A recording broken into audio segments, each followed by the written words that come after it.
Hello everyone, I'm LordMidas and welcome back to Let's Play Crusader Kings 2 Holy Fury.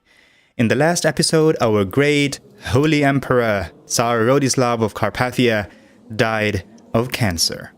And he was a really pious person. He had like 4,500 piety by the time he died. And look at that, all the 7 virtues in his trait. So I really hope that he will be declared a saint at some point. But now, Tsar Milan is the Emperor of Carpathia, and we're going to continue to play as him and lead our empire to glory. So we're going to wait around for our threat to go down, and in the meantime just loot our neighbors over here. We also joined the community of St. Basil with him. So, and we're writing a book as well on diplomacy. So we're going to use this peacetime to make some developments in our country. Well, let's just go here and loot them now. Okay, young Sviatoslav has finished his education in the ways of war. This is the guy our father was also a big fan of, and we were also a big fan of him somehow. But we're not really interested in him. The stats are also quite bad. He's weak. Alright, my former ward, Sviatoslav, has finished his education.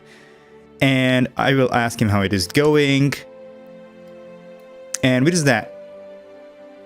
Markomar Ringling from the court of Countess Sotani of Siena has raised a large army of exiles, and he's pressing his claim against someone over here.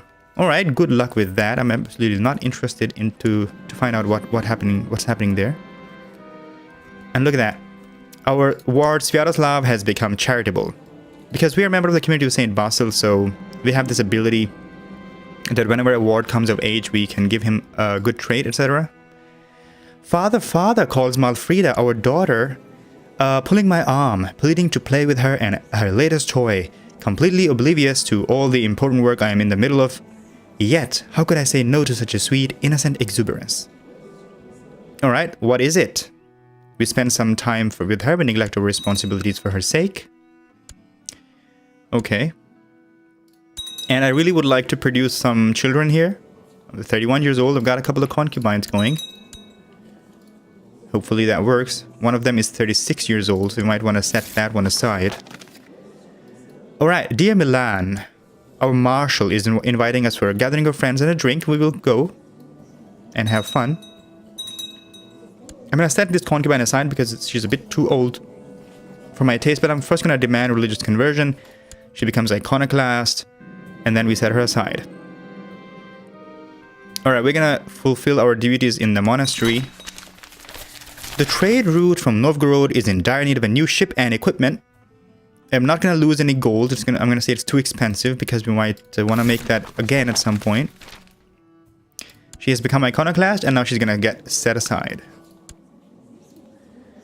Alright, the community is in need of funds. They are in need of a lot of funds, aren't they? Our father used to donate a lot to charity as well. We're going to do that as well. Do our duty. And let's go ahead and see if we can take a young concubine. Nothing available just here. I'm going to ask around. 51 years old, not interested in that. And 30 years old, lustful, Catholic. We're going to take her. And he wants to marry the concubine that I just set aside. This is the King of Lombardy. I will accept it and give it to him if he wants it.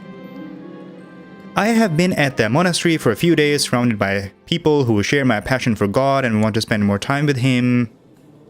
He is administrator, thrifty clerk. Alright, let's discuss with him about managing a realm. Because he's like that.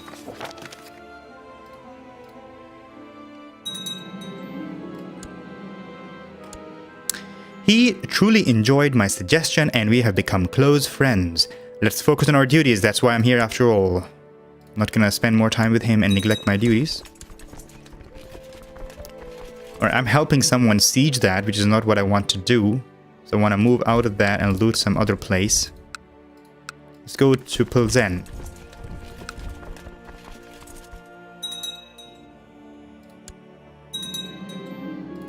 We have arrived at the private rooms of Chief Izyaslav, our marshal. Let's get it started. And we become close friends with him. Perfect. And look at that. High Chief Vyacheslav the Just of Chernigov has declared Chernigovian holy war for Pereyaslav. Look at that, the name of the place is Pereyaslav. And Pereyaslava is a very famous name in our playthrough here. We had, first of all, a lover of Rodislav, the first king. She was Pereyaslava, and then we had a concubine of the second Rodislav king, emperor. She was also named Pereyaslava. And now there's a place named Pereyaslav. It's this one. And our guy here has declared a holy war. I hope he wins, because that's a good amount of land there that we might get. Party is over. Let's get back. And my concubine, Aniela, is pregnant. Very beautiful. I like that, because we really need to produce some sons now. Polzen tribe has been looted, and we're now looting the temple. Oh, look at that! A blessed has passed. That's Blessed Rodislav the Holy of Carpathia. He has been beatified, just like he deserved, and I really hope that this would lead to him becoming a saint eventually. Rodislav Slavensky lived a pious life, truly following the example of God. He passed on 19th December 858, that's like 1 year ago or something like that. And people have long wondered if he would be considered a true Christian or not. In a grand ceremony, Bishop Odowaka, this good guy over here, very well done, has declared Rodislav the Holy as a Christian who has indeed entered heaven, celebrated by the people of Carpathia as well as by the Christian world as a whole. We can only wish to follow his example and become truly pious people in the eyes of God. It is a loss to all of us. We gain 50 piety, but this is really good to see that he finally became a blessed, and I hope that he will be a saint eventually. Alright, a lot of usurping going on in our realm. What other place is ready for looting? Yeah, it's now called Zalo. It used to be called Freistadt. Let's go back here and loot that now. Nobody's sieging it anymore. Open council positions. Court chaplain. I'm gonna see if I can invite a good one. Alright, my culture group is kind of limited. 14, and this is 13 here. I'm still gonna get this 13 one then, and put him to proselytize in Gali. People of Constantinople have progressed beyond our technological level, but we're catching up, and that's good. Several vicious rumors have been circulating about me lately.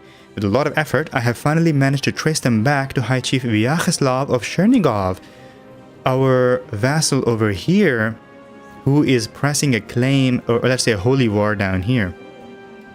He has been slandering me, unfortunately. It's pretty bad.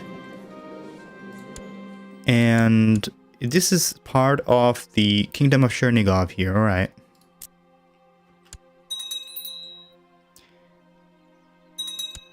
Another counselor is that Chancellor is dead, or what happened? Yeah, he died of poor physique because he was really good Chancellor, so he had to die, of course. And we don't have any good one. We have to invite a new one over now. Yeah, it doesn't have to be my culture group. Alright, we're gonna invite this Catholic person over then, because he's really good, and I won't really mind if he hates me a little bit. It's fine. He's gonna become the Chancellor. He doesn't really hate me that much, likes me. Personal diplomacy is too high. Alright, because we are a huge diplomat. Alright. Commander. It's gonna be Stanislav, High Chief of Latgale. Oleg, alright, look at that. Spy Master has to be appointed again. And this is gonna be our wife now, I think. Though I would not want to get my wife captured over here because she's got the strong trait and I want to produce some children with her. So I think I'm going to go with the second best option, High Chief of Yatvingia, and put him as the spy master here.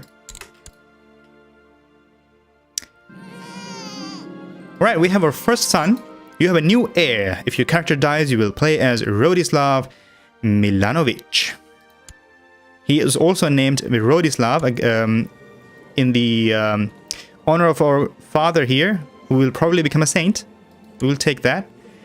For a long while now, you have not felt the presence of the Lord in your thoughts. You're starting to wonder whether there really is any truth in the Bible, or if perhaps it is just an old book written by clever liars. Let's perish these blasphemous thoughts and become zealous like our father and grandfather. Right, Rodislav should be baptized as soon as possible so that his place in heaven can be assured.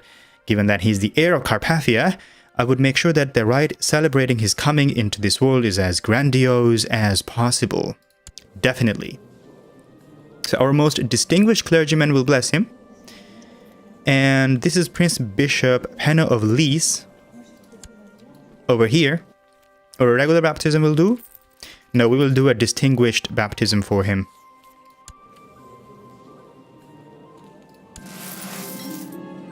Alright, after news spread about the grandiose ceremony, I am preparing for Rodislav's baptism. Several of my subjects clamored to be chosen as the child's godparent. Alright, who should be the godparent? Chief Jeremy of Gdov? Or High Chief Voislav, who's our brother? He's possessed and stressed, chaste, humble, gardener. Or King Demetrius II, the young of Pannonia, who hates us and is a lunatic. Definitely not going to take him, he's also my half-brother. So we're going to choose this High Chief Voislav of Rostov to be the godparent of our child. Not Ulita, we're going to choose this guy here. High Chief Voislav is a man I can trust. Prince Bishop Abed Penno washes the child 3 times over, reciting a prayer to protect his soul. Then he raises him up for all the crowd gathered in the church to see. What a priceless sight. And he gets the trade baptized by a Prince Bishop. Good. And that will give him a little bit of extra piety and church opinion. So this character, Milan, is somehow not baptized. I wonder, because he was probably born before Milan became the emperor. Alright, but this is probably something that they should add, that people should be able to maybe baptize their grandchildren as well, if they are rulers. Because this way, I should have been able to baptize Milan as well. Alright, High Chief Vyacheslav has died, alright. Yeah, I think Milan was born before Rodislav became the emperor. So Demetrius is the one who should have been able to baptize him. This probably should be added to the game, I think. Alright, nice looting over here. And Novgorod is not building anything. We should upgrade the market city completely.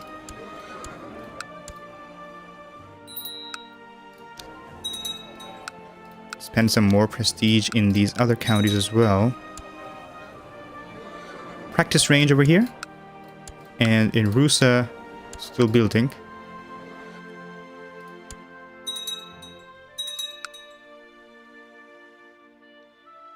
35% now. The monothelite heresy has reared its ugly head in the county of Novgorod. Wow. Right in our capital, we've got monothelite, which is an iconoclast heresy. Very, very bad. Where is my patriarch?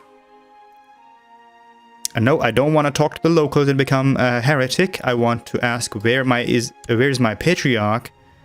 Put him over here in Novgorod to convert that county. Alright, this is the guy, the child, the bastard. Why is he not declared a bastard? Oh no, it's not that one. Alright, so there was a son who looked similar to that, who was a bastard child of one of the concubines of our father. So that's not the same guy, probably. I have decided to take a Slavibor along with me today as I preach to the people about God and how they should try to live their lives according to the rule of Saint Basil. And he's learning.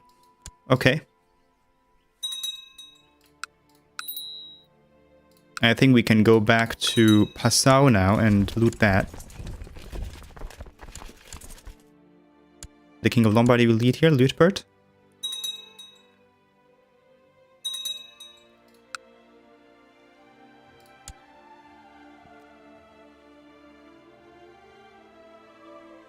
I think we're doing pretty good in terms of peacetime, using the peacetime quite well here. I have received a letter from my fellow member of the community of St. Basil, Pankratios. He's written some poetry, and we're honest. So you know what? We're gonna give him an honest opinion. We're gonna say that while I enjoy them at first, they seem a little forced. Let's say this time. All right, look at that. The Order and God cares much for the souls of our members. As such, we would like to advise you to go on a pilgrimage, since you have not done yet done so. Except that, definitely gonna go on a pilgrimage immediately. I will start making travel plans. And where shall we go? So Jerusalem is over here, and it's currently controlled by the Muslim people. And we are an iconoclast person, so our father and grandfather both have been to Constantinople. Do we want to go to a different place this time? I think we're still going to go ahead and go to Constantinople, because that's the only other iconoclast realm here, and here they've got Muslims, and I'm... especially being iconoclasts from so far away. Let's go to Constantinople again. Alright, I was beginning to think that he took offense to my honest opinion, but today I've received a new draft of his work, and we will give it again to the community of St. Basil. We won't really spend any money publishing his work. Everything is packed up. Let's begin our journey.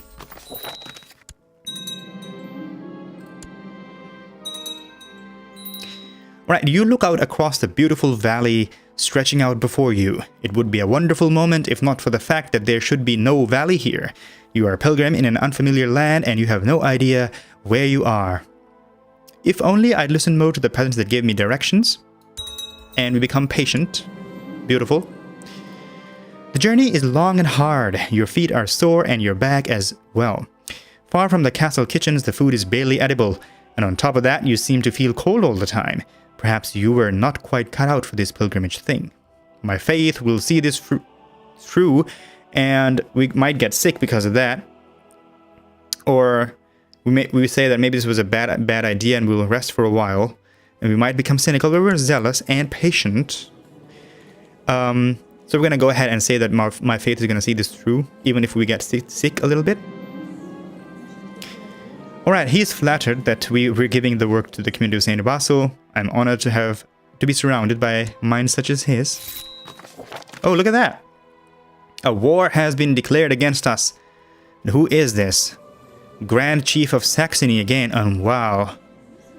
He is strong this time. Yeah, this might not be something to be trifled with. He has about 11k troops from his vassals, and about 3,000 of his own. And how are we looking like? We have 23k from our vassals, and like 6 or 9k almost from our own that we can raise directly. We will definitely fight him. Alright, as your men return from looting the holding, one of them hands you an axe with a strange purple sheen and a plus etched into the handle, followed by the number 2. It's another +2 axe. I think we also already have... oh, we don't have a +2 axe before. It's the Masterful Short Sword, that's the one that we've got. And a strange chest. Alright, so we're going to take that +2 axe and check that out. Quality 2, +2 martial, +5 personal combat skill, and it's our masterful short sword is way better than what that axe has given us. So we're gonna keep this axe and keep the sword equipped, and keep the axe maybe as a gift to someone at some point. Constantinople, we are back here where our father and grandfather have been. This is our dedicated place to go on pilgrimages these days. City of Constantine. Let's check it out. In the meantime, let's call all our vassals to war. Some of them might not accept. One of them is the King of Lombardy, who's a big one, and he might not accept. And why is that? Let's check that out quickly. King of Lombardy, he doesn't like us that much, and he wants to be on the council. He could be a marshal. So I'm going to appoint him as a marshal, and maybe that makes him like me better. Also put him to organize raid here. And I'm going to disallow myself from leading armies, because we are a diplomat, not a siege leader or something like that. So raise troops, resume a little bit, and then now the King of Lombardy will accept. I'm going to call all of my vassals to war. Also,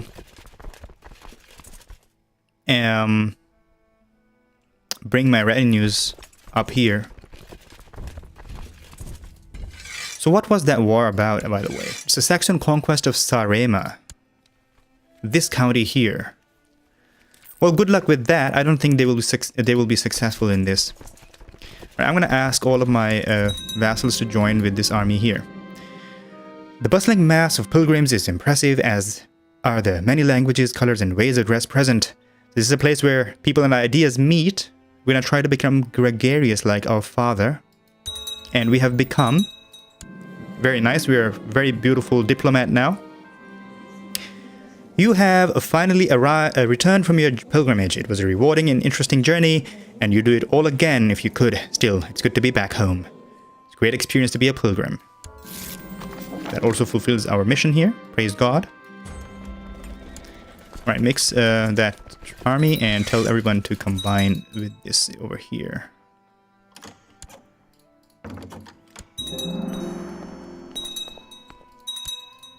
This is like the third time that we're being attacked by some king of Saxony. And I think they're gonna lose again this time as well. The king of France wants to marry Preslava, who's a bastard. Alright, so that's the... Is that the girl who... Yeah, that is. That's the other bastard child. So this is this Yaroslav guy who, he died after a disagreement to a meal. So our father was quite interested in him. His father was burnt at the stake. All right, really interesting storylines going on here. And this sister, his sister here is now being proposed by the King of France. We're gonna accept it. What a turn of fate for her. Look at that. Born as a bastard, sitting around at somebody else's court all her life, and then getting married to a king. 17 years old, married to a 58 years old, but he's a king. So that's some stuff going on there. A new bird has arrived in the muse, and a new book on the art of writing poetry is in the library. We shall start reading the book. We can level up. The poetry book is really inspiring. I can feel creativity bursting through my body. Give me a quill. We become an aspiring poet. Oh, what is that? The despot of Epirus, down here, to our south, has also declared a war on us. For what is that for? Let's first check its troops. Pretty weak. He will absolutely not be a threat. Even our retinues could go ahead and take care of him, I think. And what is the war about? Conquest of Lech. This county over here. Okay.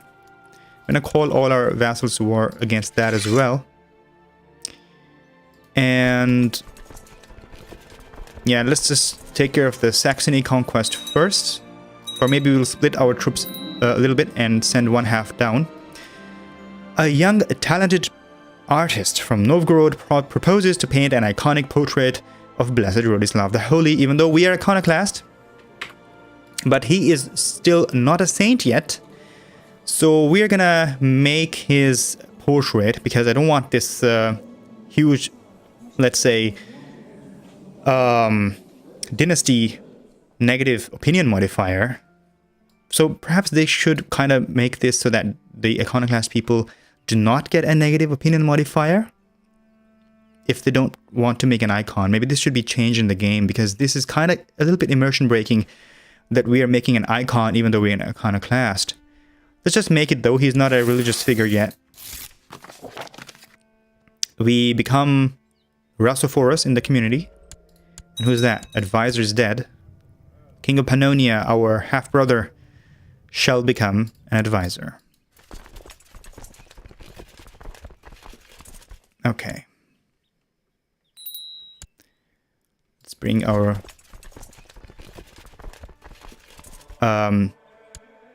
armies together. Composing a book. My head is filled with thoughts of my book, so I thought I would find some kind of distraction in a collection of old letters. After some puzzlement, I realized that they are the correspondence of the realm's old chancellor. I have to take a deep breath to calm my excitement. I could do this all night, maybe I should. Or maybe I need to sleep on this. So if we choose this option, we definitely get stressed, 90% chance. And this also has a chance of raising the quality of your work. I think I'm going to take that. We will work a little bit too hard, become stressed for some time. It's not a big malus, I think. But this helps us to increase the quality of our work. That's good. My modest attempts to write poetry was never meant to be published in any way, but wherever I go, bards and minstrels are reciting or singing my poems. Wow. So fame and fortune awaits. We become poet. Definitely. He's now a poet. And we're gonna put our troops. I think I'll just combine into lava for now. Maybe in Riga, which has more supply. Let's combine it in Riga.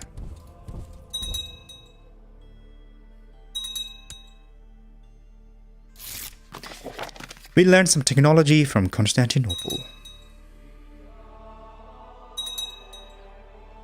We're already fighting some battles here. Interesting.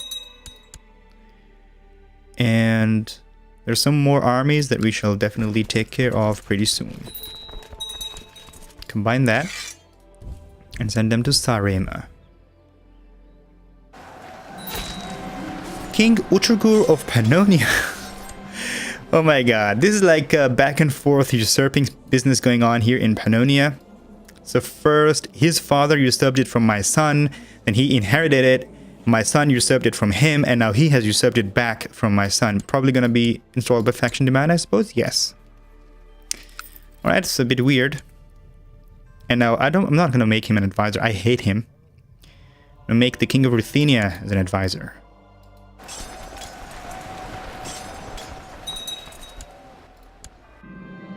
These pagans will soon know the wrath of iconoclast Christianity. Yet another morning. Seclude ourselves in prayer and meditation.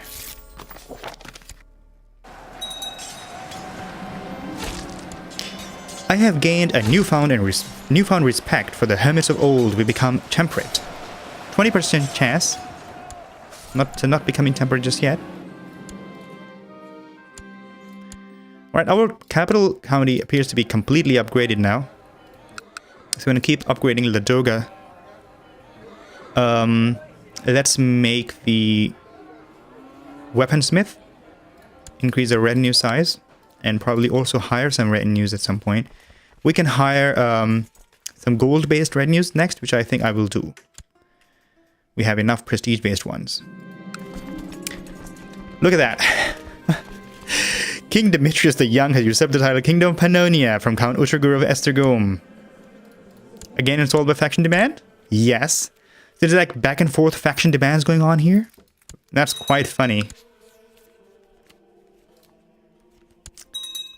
But I'm happy that my brother is now again King of Pannonia. Sometimes it's easier to lie than to hurt people. With the truth we lose our honest trade. Okay. Alright, can we get these armies somehow? This is the only way to go to Saaremaa. No, we can also go from Lanema. I don't know why my army preferred to go like that. Oh, look at that. Huge stack. Let's go back here. And get them in Zamgale if we can. Or at least part of it. Yeah, we got a part of it, which is perfect. We destroyed it. And when they come back, we will get them again.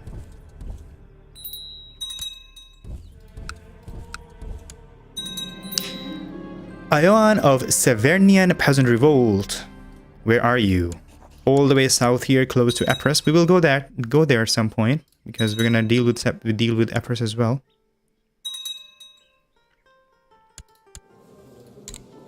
Or I'm gonna pick the ambition to groom an heir.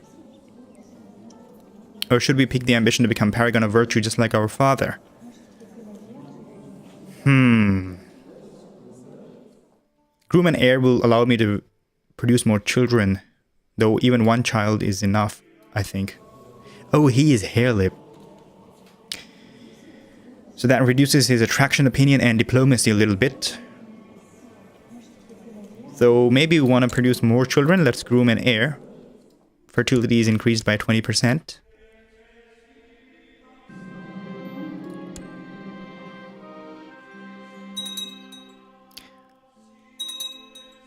And we also are gaining some war score against the King of Epirus because he still has not sieged Lech. Alright, I'm bringing Slavibor to the local monastery. He's an excellent student. He gains some learning and diplomacy. Peasant Revolt has ended. Somebody already went ahead and destroyed the Peasant Revolt. We will put him in the oubliette.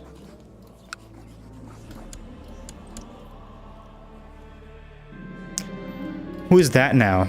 That is the bastard child of the concubine of our father. Alright, he has written a song in my honor. Apparently, he wants me to know that I am the best person in the world. I can tell stories to impress him. He may gain idolizer. Or it's just a responsible adult, I'm just a responsible adult, we become humble. And he may gain idolizer. Yeah, let's continue to become humble. We are content and charitable. And he's no less impressed by me now. It seems I'm quite the idol for him. I hope I'm a good influence. And yeah, we're going to continue to follow in the footsteps of our father, the blessed Rodislav of Carpathia. Oh, a lot of attrition there. Okay. Go back to Riga then. And yeah, we're going to continue to follow in our father's footsteps and become a good Christian ruler again. I really want at least one saint running in my family at some point. A blessed has passed. Vyacheslav of Vidin, he was again slain. A lot of people who were declared saint or blessed were slain, apparently, in a chaotic battlefield duel. He was down here, okay. Lost to all of us. Alright. Nice back and forth fight going on here. The King Utrugor of Pannonia has again usurped the title Kingdom of Pannonia from my brother. And there it is! A saint in heaven, and that also gave me the achievement from servant to saint. The Steam achievement, I'm very happy to see that. A saint in heaven, King Saint Rodislav, the Apostle of Carpathia. Really proud of that. Very happy to see that finally there's a saint in our family. Definitely going to read all of that now. Blessed Rodislav was a true exemplar of the Christian faith, living a pious and moderate life. In a grand announcement, Patriarch Dobrinia of Carpathia. Oh, that's our patriarch here. This guy. Bishop Dobrinia of Solsi, the patriarch of Carpathia, has decided to canonize Rodislav the Apostle. Many tales are told about the saint and the feats he did in his life. Of course, he was absolutely magnificent. Rumors say that the very servants of God stepped down from heaven to confer with Saint Rodislav. Feathers could be found all around Novgorod after these miraculous meetings, truly showing everyone what a virtuous person Rodislav was. It is a great honor for the family of the blessed saint. May we all aspire to become as pious as him. Blessed be his name. Truly an inspiration to all of us. We gain 100 piety because we are his dynasty member, and he becomes saint, and everyone of his bloodline will reap the benefits. Let's see what the bloodline gives us. Blood of Saint Slovensky, Rodislav Slovensky. A damage against religious enemies plus 10%, Christian church opinion plus 5, and converts counties to your religion faster. Alright, it's an okay-ish bloodline. The other saint bloodline that we checked earlier, probably had a little bit more powerful bonuses, but this convert county to religion faster could also be very useful when we're trying to convert all these counties. Saint Rodislav was known for his diligent nature and conversations with the creatures of God, canonized by Patriarch Dobrinia of Carpathia. So it's a patrilineal inheritance bloodline, which means this can be passed on through the male line. Only male characters can pass the bloodline on to their offspring, and it has matrilineal transfer, which means if two characters are married in a matrilineal marriage, then the patrilineal bloodline will go from their mother and matrilineal bloodlines from their father. And bastards cannot inherit this bloodline, and the bloodline is active because we have to be iconoclast in order to have this bloodline active, which we shall be for a long time to come. We are iconoclast. Perfect. Look at that. Blood of Saint Slodislav Slovensky. Very proud of what we've achieved here. Yeah, and with that, I think we are at the end for this episode. Oh, look at that. The burial site of Saint Rodislav in Novgorod has started attracting a lot of pilgrims. Let's check that out. There's the burial site of Saint Rodislav. It reduces the local votaries and increases the tax income a little bit because of the pilgrims, I suppose. Very interesting. So in the future, we might decide to go here, or maybe some other people can decide to come here in order to do their pilgrimages, etc., instead of going to Constantinople or Jerusalem. All right, that's it. That has been very cool. And I think we're also going to go ahead and win these wars that have been declared against us by Saxony and Epirus in the next episode. Our threat is now at 26%, so it's pretty close to the point where we can already reduce it further and declare wars pretty soon. Thank you very much for joining me for this glorious episode where we have been declared a saint. If you liked it, please click thumbs up and subscribe to my channel for future content, and I will see you in the next episode. Bye-bye.